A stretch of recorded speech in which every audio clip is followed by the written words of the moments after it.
Hey, Assalamualaikum warahmatullahi wabarakatuh. Okay, pertama sekali saya rakamkan jutaan terima kasih kepada sahabat semualah sebab malam ni dapat meluangkan sedikit masa untuk kita berkongsi info-info yang berkaitan dengan isu-isu masa kini lah, terutamanya wabak COVID-19. Okay? Jadinya hari ini kita nak just sembang-sembang, sharing-sharing secara percuma kan. Okey, yang berkaitan dengan fakta ataupun data-data yang kita perolehi daripada sumber yang boleh dipercayai. Okey. Jadi antaranya yang berkaitan dengan kenapa ramai di kalangan Melayu Bumiputera kebanyakannya dijangkiti wabak COVID-19. Okey, sangat menarik lah. Bukannya COVID-19 ni memilih Melayu saja, tak. Mesti ada sebab. Okey, bismillahirrahmanirrahim. Okey. So alhamdulillah kerana malam ni diberi kesempatan untuk kita bersantai untuk membincangkan isu-isu yang tengah panas sekarang ialah tentang COVID-19 lah. Bila COVID-19 ni banyak yang terkesan kalau especially kepada peniaga-peniaga kecil. Kita tengok sekarang banyak peniaga-peniaga kecil yang tak boleh berniaga. Bila tak boleh berniaga ni adalah masalah dari segi pendapatan. Bila tak dapat pendapatan, tak adalah duit. So bila tak ada duit ni, terpaksalah makanan terpaksa dicatu, yang saya mentionkan tadi, makanan terpaksa dicatu dan menyebabkan lifestyle pun terpaksa dikurangkanlah, ada efek lah kat situ. Okey. Berbalik pada COVID tadi, sebab saya ada 2-3 orang lah customer saya yang bekerja di dalam KKM. Okey, saya ada tanyalah mereka macam mana keadaan mereka sekarang, dan bercakap memanglah memang apa yang dipaparkan di dalam media tu memang betul. Memang dekat ICU memang penuh, ya. Lepas tu dekat ward biasa pun penuh dengan ramai orang yang sakit, especially sakit COVID lah. Dan bila saya tanya 2-3 orang yang customer saya, yang doktor, ada yang nurse, saya kata COVID ni betul ke? Ya, dia kata memang betul, real, dia kata real. Okey, ada seorang tu customer saya baru dia keluar pada ICU. Okey. Baru keluar pada ICU, memang dia ceritalah keadaan dia. Dia kata masa di ICU tu memang dia kata keadaan dia memang orang kata apa, ya Allah Akbar, nak cakap macam mana, dia kata tak dapat bayangkan, macam dah kata nak pergilah orang kata. Dia kata dah dia masuk dekat hospital Kelang, dah stage 4. Stage 4, maknanya dah agak kritikal lah, kat situ kritikal. Dan sikit lagi dia kata nak pergi ditidurkan. Maksudnya kalau nak ditidurkan tu maksudnya 70-80% tu maknanya nak ke arah ni lah kan. Itulah. Tetapi dia kata dia kuatkan semangat dengan faktor diberi semangat oleh adik-beradik, anak-anak, keluarga, itu menjadi sumber kekuatan lah. So bila orang berada dalam keadaan sakit ni, salah satu yang perlu ada ialah semangat, motivation daripada immediate family lah, anak-anak especially, beri semangat pada mak bapak lah supaya mereka terus kuat untuk berjuang untuk melawan COVID ni. Okey. Apa yang dikongsikan oleh customer saya, seorang nurse kat Seremban sana. Baru-baru ni sekarang ni tiap-tiap hari mereka membuka ruang kepada orang ramai yang mendapat appointment untuk mendapatkan vaksin.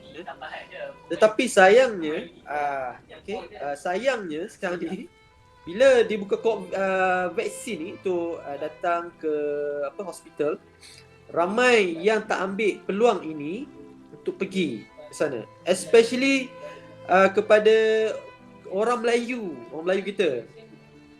Saya tak tahu sebab apa dia orang takut ke, sebab apa saya tak tahu. Tapi banyak yang kata kalau satu hari tu dapat 6,000 dia punya appointment, ramai orang Melayu kita yang tak datang. Itu yang sedih. Okey, percentage yang kedatangan yang ke 80-90% yang kebanyakan daripada golongan kaum Cina dan India. Tapi Melayu ni dia punya percentage yang tu datang untuk dapatkan vaksin ni cukup sedih. So hari ini itulah yang kita nak viralkan benda ni supaya mukadimah hari ini, supaya pertama sekali kita kena tahu is COVID-19 itu ialah real, memang berlaku, memang benar-benar berlaku, bukan disengaja digembar-gemburkan di media sosial, tapi memang is real, memang berlaku. Okey, yang kedua ialah berkaitan dengan vaksin ni. Okey, mungkin lepas ni kawan saya, sahabat saya Amir pun boleh cerita tentang sikit apa yang tentang vaksin ni, apa yang complication tentang vaksin, mengapa kalau kita takut disebabkan disebabkan side effect ataupun side effect daripada vaksin, kita boleh tahu apa yang kita punya EIA boleh bagi, apa boleh dapat secure kat situ dekat mana. Okey, mungkin sahabat saya daripada Amir nanti boleh terangkan. So apa yang saya nak terangkan, yang saya nak mulakan hari ini ialah, satu ialah COVID-19 is real. Yang kedua ialah vaksin, ramai yang tak pergi ambil vaksin lagi sekarang. Itu saja. Berkenaan dengan COVID-19 punya vaksin ni, saja nak share dekat sini, AIA memang ada bagi benefit percuma kepada semua rakyat Malaysia untuk cover side effect pada vaksin. So bila orang tanya, vaksin ni ada side effect ke? Itu soalan pertama kan yang orang tanya kan. Sebenarnya nak ikutkan, memang WHO pun dah cakap dah, memang akan ada side effect pada vaksin. Sebab badan kita ni ialah manusia kan. Bila ada benda asing yang masuk, contoh macam vaksin ni, dia perlu masa lah untuk serasi lah dengan badan lah. Orang Melayu kata serasi kan. Apa-apa ubat pun kena serasi. Tapi keserasian dia tu dia ikut juga kepada certain individu sebenarnya. Kalau tengok badan kita kan lain-lain kan. Jadi mungkin kawan kita yang kena vaksin tu, mungkin dia kata lenguh-lenguh tangan je. Lepas tu ada pula yang kata macam rasa mengantuk pun ada. Lepas tu ada yang kena vaksin kata tak ada rasa apa pun, macam biasa je. Jadi dia tidak, orang kata taklah, kalau 100 orang kena cucuk vaksin tu 100% ada side effect yang orang kata nampak lah kan. Ada yang mild, dia punya kategori dia. Tapi katalah satu hari kita ambil vaksin, lepas tu kita kena tiba-tiba macam demam. Lepas tu perlukan rawatan segera lah. Jadi apa yang kita boleh buat, mungkin kita boleh pergi ke hospital. So kalau siapa yang memang pemegang kad medical EIA, untuk vaksin punya komplikasi ni memang kita cover. Maksudnya masuk hospital, kalau katalah benda tu disebabkan oleh vaksin, kita demam disebabkan vaksin, insyaAllah GR akan keluar dan kita cover. Plus bulan ni, bulan 6 ni, EIA baru saja extend dia punya benefit tu sampai ke hujung bulan ni. Email baru keluar 7.50 tadi, kata extend sampai ke 30 Jun. Jadi tambahan kepada benefit tersebut, katalah masuk hospital disebabkan vaksin, komplikasi vaksin, EIA bagi RM100 sehari. RM100 sehari, selama mana kita mendapat rawatan di hospital lah, RM100. Kalau 5 hari tu 500 lah kita dapat. Apa beza dia, kalau non client, orang yang tak ada polisi lagi, dia dapat RM100 je lah. Tapi kos rawatan semua dia tanggung sendiri ataupun ikutlah company syarikat medical card masing-masing, macam tu. Jadi kenapa agak-agak kenapa EIA buat macam ni? Sebab EIA nak buat macam CSR lah pada semua rakyat Malaysia. Sebab kempen ni sebab pertama kali kot non-client pun boleh daftar tau. Sebelum ni kita buat kempen untuk existing client dengan new client je. Tapi ini tak ada polisi pun EIA bagi. Syarat dia kalau boleh 18 tahun hingga 70. Okey. Lepas tu belum, orang kata belum complete lagi kan vaksin ni kan. So far sekarang ni semua masih dibuat orang kata first dose lagi kan. Okay. Lepas tu syarat kedua yang penting sekali, kalau berlaku komplikasi tu 30 hari je lah, dalam masa 30 hari lepas dapat vaksin. Okay. So seperti Amir cakap tadi, untuk yang special sekarang ni, AIA offer kepada 6 members, bukan mana yang bukan pelanggan AIA pun boleh dapat, dia boleh enjoy dia punya benefit. Itu jarang-jarang berlaku. Dan dana atau tabung yang disediakan ialah sebanyak 3 million, atau yang mana capai dululah. Ya. Ya, okey, yang the extra lagi yang dapat tu, kepada, of course lah, kita kepada yang mempunyai polisi dengan AIA lah, itu memang dapat coverage yang kira lebih secure lah. Yang sana tadi ialah sekiranya lebih tabung dalam 3 million tu dah habis, habis lah. Tapi kita dapatkan more secure, maknanya kita menggalakkanlah kita supaya orang yang belum mempunyai mempunyai sebarang polisi, kita galakkan bila berjumpa dengan Amir ke, dengan Adi ke, dengan saya kan, okey, kita boleh discuss further lah benda tu. Okey, apa yang menarik kat sini, yang currently yang customer, kalau perbetulkan saya kalau salah kan, okey, untuk yang yang baru punya, dia bagi extra 5,000 ya Amir? Betul tak? Untuk customer betul lah. Untuk death 5,000 benefit, kalau meninggal disebabkan oleh COVID-19, kita bagi pelanggan baru yang mendaftar pada bulan Jun ni extra 5,000. Extra 5,000 kepada waris. Pada waris. Mana tadi kalau compare tadi 20,000, ini extra lagi. Kan? Okay. Extra lagi. Dapat lagi. Extra lagi.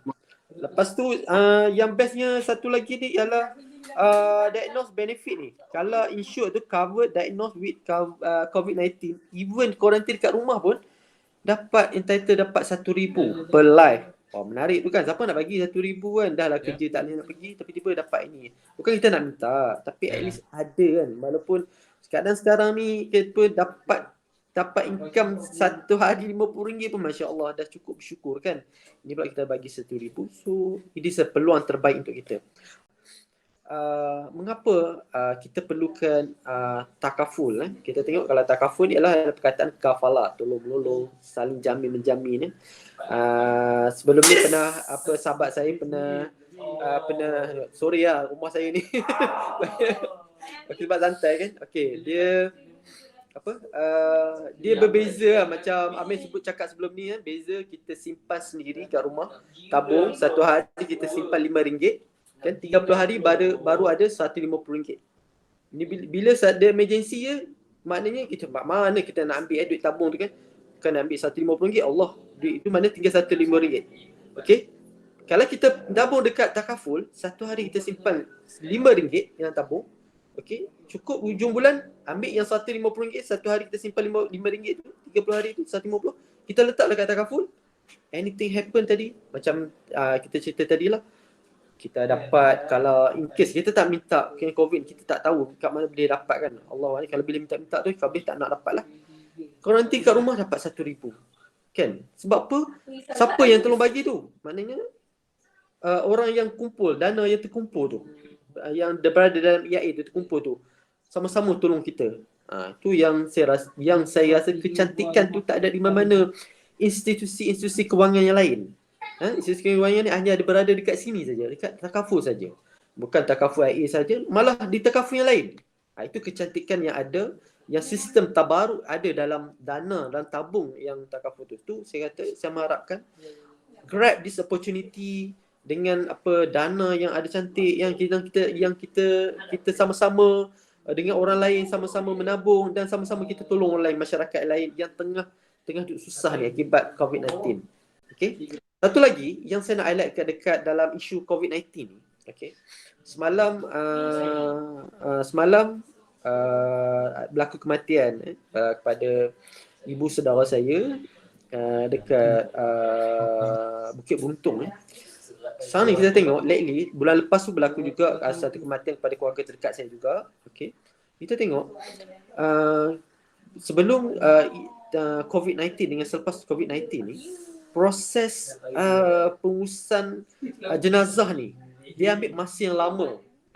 Kita tengok contohnya lah bulan lepas, 2 bulan lepas ada kematian mati mengejut.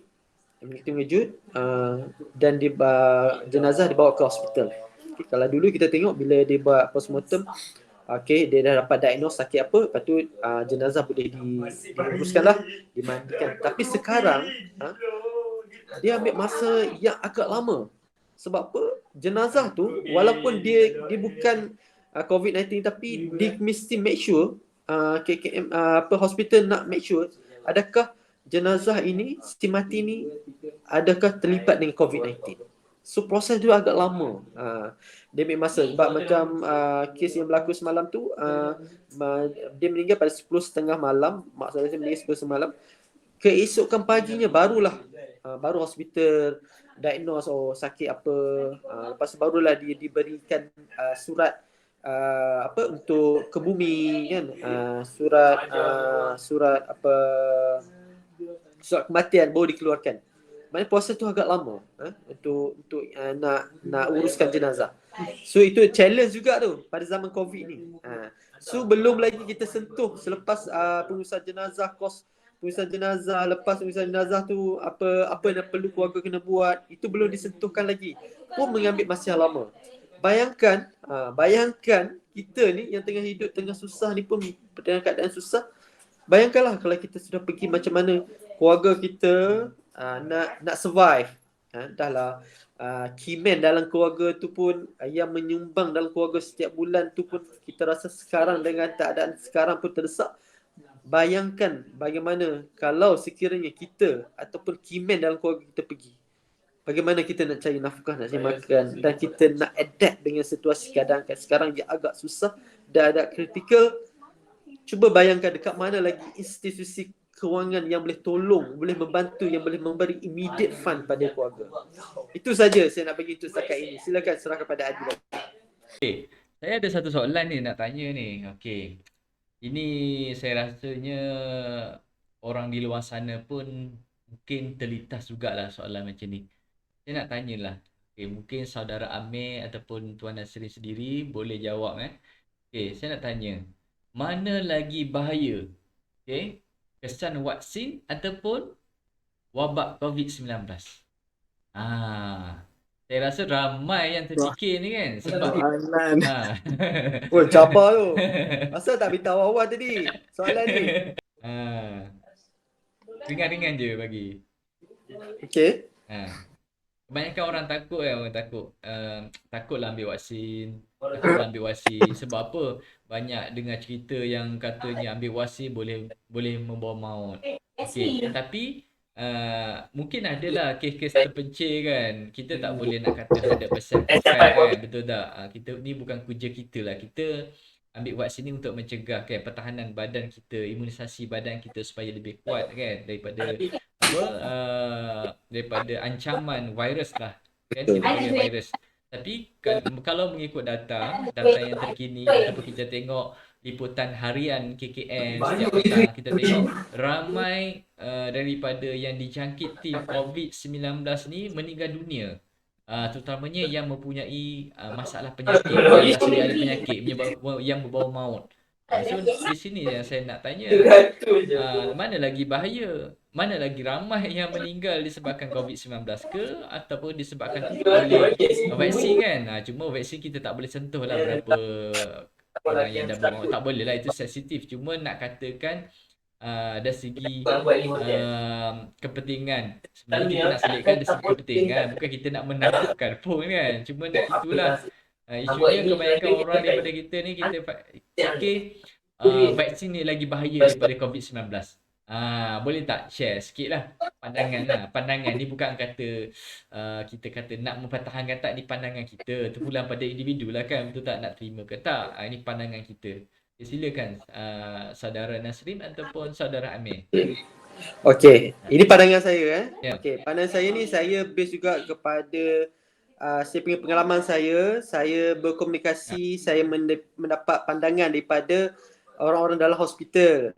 Dan bila kita ada pelanggan, ada yang dekat dengan kita, kita dapat mudah tahulah macam mana keadaan dia orang. Okey, sebelum vaksin ni diberi kepada public, actually diberi kepada frontliner. Okey. So antara frontliner tu antara 2-3 orang customer saya tu ialah nurse yang mereka pun bagi feedback pada saya. Mula-mula pun mereka pun macam takut. Dia cerita takutlah. Lepas tu ada yang ambil Panadol lah kan. Lepas first dia orang kena vaksin tu dia ada efek sikit sampai kena ambil Panadol kan, apa yang dengar kan. Lepas pada tu okey. Lepas tu yang second pun sama juga, ada juga efek tapi tak berapa lah, sehari 2 hari lepas tu dah okey. So alhamdulillah sampai sekarang, lepas ingat 2-3 bulan dah, pihak apa hospital, staff hospital yang dah ambil customer saya tu, saya tengok alhamdulillah okey pun. Kan? Sebab apa? Kita tengok mereka lebih terdedah kepada jangkitan COVID-19 kan. Kalau kita nak tengok benda tu bahaya atau tak baik, kita tengok pada mereka lah, frontliner yang berada di hadapan sekali. Okey, tapi base pematian saya 2-3 orang, ada 5 orang 6 orang customer saya tengok alhamdulillah masih survive lagi. Sebab tu saya nampak dekat sini ialah vaksin ni bagi saya lah. Kalau orang panggil saya untuk pergi dapatkan vaksin, sebab kebetulan sekarang ni saya dah daftar tapi belum dapat peluang untuk pergi dapat vaksin, saya akan pergi. Saya akan ambil. Saya ambil benda ni supaya bukan kita fikir untuk diri kita tau. Kita nak fikir pada diri orang lain supaya benda tak menyusahkan orang lain. Kena kat kita dan kita tak nak benda tu menyusah. Especially kepada keluarga kita dan juga jiran-jiran kita. Kita tak nak menyusahkan orang lain sini. Tambah kita pula, kita ni sebagai life planner ni, takaful ni kita jumpa dengan orang kan, berhadapan dengan orang. Lagilah kita tak nak benda tu happen. So saya fikir secara peribadi, saya cakap vaksin ni tak memudaratkan. Okay, dia sebenarnya untuk tolong backup kita, ada phase lah, maknanya untuk bantu sekiranya kita terkena COVID tu, maknanya kita punya time kita tu untuk sembuh lebih cepat. Lebih cepat. Dan compare dengan orang yang tak ada vaksin, mungkin dia lebih teruk sikit lah kot.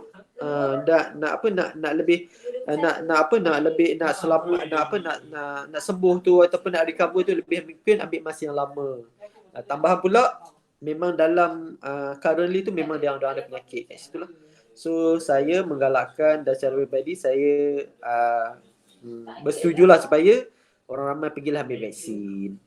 Itu pendapat saya lah. Promo vaksin ke apa ni? Ni duta vaksin ke? Tak. Okey, ada Amir nak tambah ke apa? Berkaitan dengan sebenarnya soalan tu menarik tau. Soalan tu kan. Kau tanya mana lagi bahaya tadi kan? Panjang COVID ke kesan lepas kalau nak ikut kalau lepas kita kena cucuk vaksin kan, walaupun kita ni ada sedikit demam apa semua, tapi kalau kita apply sijil takaful ataupun kita mohon lah sijil takaful kan, itu dah jadi standard case orang kata. Maksudnya tak ada apa-apa halangan untuk kita syarikat takaful ambil kita kan, absorb kita dalam risiko tu sebenarnya. Tapi kalau katalah dia tanya pernah tak kena COVID-19, saya ni memang bekas orang kata pernah kena COVID-19. Jadi biasanya syarikat takaful ada setengah kata orang kata waiting period tempoh menunggu tu 6 bulan hingga setahun, ada yang company letak 24 bulan pun ada. Jadi sebab apa? Dia selaras dengan WHO punya, tengok kalau website tengok kan, dia kata lepas kena COVID-19 ni sebenarnya ada lagi kesan dia attack dekat organ, ada yang kata masih lagi sesak nafas, lepas tu ada lagi yang kata macam rasa, ada setengah tu kalau cycling boleh pergi 40 km, lepas kena COVID tu dah try cycle balik, mungkin dia rasa macam 20 pun dah cukup lah. Dah cukup macam memberi efek kepada dia lah. Sebelum ni boleh pergi sampai 40 km kan. Ini antara feedback orang yang pernah duduk dekat MAEPS walaupun dia kena COVID stage 1, stage 2 kan. Tapi dapat feedback tu bila dia orang berkongsi sesama dia orang kan. Bila dah pergi MAEPS tu kan ada group WhatsApp dia orang kan. Jadi masing-masing bagi feedback.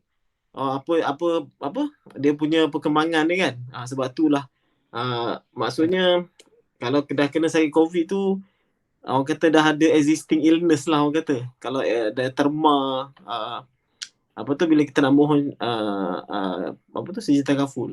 Jadi kita kena declare kita ni sebagai bekas pesakit COVID-19. Jadi syarikat takaful dia ambil masa sikit lah untuk access kita punya kesihatan tu. Kalau lepas setahun kita sihat Alhamdulillah tak ada masalah apa, bolehlah mencarum dalam sijil apa tu polisi, hibah ke, medical card ke. Especially medical card lah yang paling crucial orang kata kan. Sebab kita nak ambil medical card ni sebab kita nak selamatkan duit kita dia bayar kos-kos perubatan kan. Jadi bila dah terkena existing illness yang tanpa sengaja ni kita pun tak tahu.